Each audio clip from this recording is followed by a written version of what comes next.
Bonjour à tous et à toutes. Nous sommes réunis aujourd'hui à l'occasion de la remise de la grande médaille de l'Académie des sciences à Terry Tao, mathématicien exceptionnel qui a eu la médaille Fields en 2006. Mais c'est juste un des aspects des nombreux honneurs qu'il a reçus.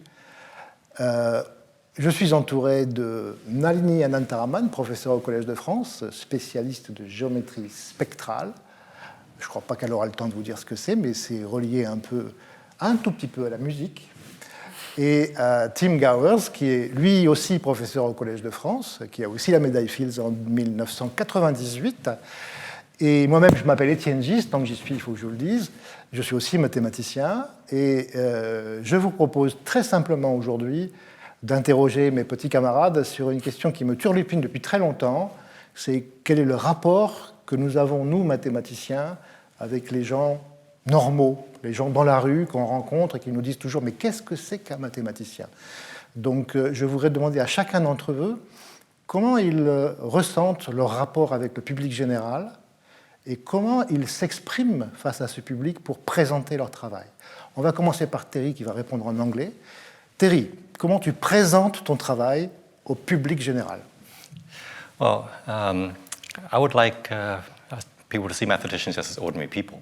I think people will see us as kind of these wizards who utter these magic spells and solve these incomprehensible problems. But the way mathematicians think is actually very innate to us. I think even as children, we instinctively know how to think in these abstract terms.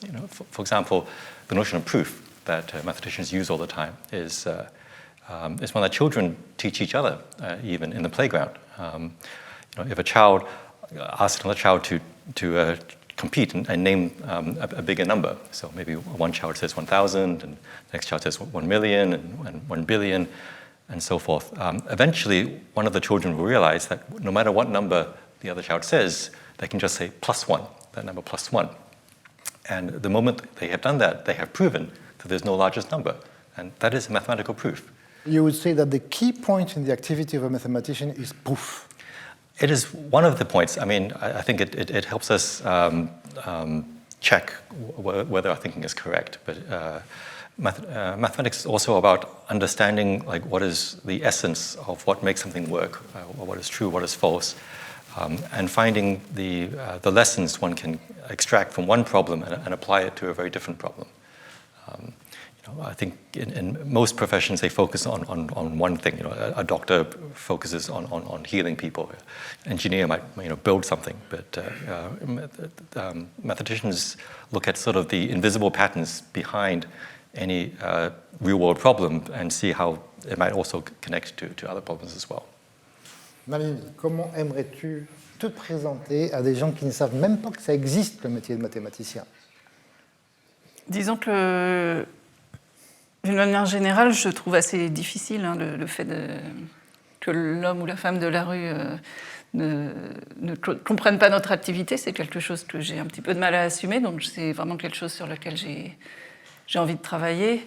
Et l'idée que j'essaye de faire passer, c'est que les mathématiques sont un regard sur le monde, une manière de comprendre le monde, soit le monde concret qui nous entoure ou un monde abstrait, mais dont je pense qu'il existe, en tout cas sur lequel les hommes ont trouvé naturel de réfléchir depuis des millénaires. Donc j'essaye de faire comprendre que les mathématiques nous aident, nous apportent une certaine compréhension du monde et que l'abstraction, en fait, est une simplification. La plupart des gens pensent que l'abstraction complique les choses, et moi je pense exactement le contraire, que l'abstraction simplifie les choses et nous apporte un outil très puissant pour comprendre le monde qui nous entoure. Tim, que penses-tu de cette question? Comment te présentes-tu à des gens qui n'ont jamais vu de mathématicien et qui doutent que ça existe? Oui, on peut leur dire qu'il y a des problèmes qui sont assez faciles à comprendre, dont personne ne sait la réponse. Et moi, j'ai la chance, parce que je travaille dans un domaine où il y a pas mal de problèmes de ce genre-là.